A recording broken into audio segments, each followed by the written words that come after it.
What's up guys, in this tutorial we'll be guiding you on what you need to do in order to add a business to Google Maps. So what you need to do is to first of all go to business.google.com, and if it's the first time, you'll need to provide some details such as your business hours, your services, your business address, and other vital details that will be inputted into the bio of your business.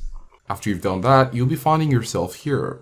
You can see here, you're not verified. Some of your edits may not be visible to customers. So in order to make sure that what you've done is visible, you can click on Get Verified, follow the prompts to have your business added to Google Maps. There are other things you'll need to make sure of, and you can also see them right here, such as adding your operational hours, your photo, updates, etc. So just make sure to fill in everywhere that is required and some other optional fields in order to give your business the best visibility. So these are the steps to follow if you'd like to add your business to Google Maps.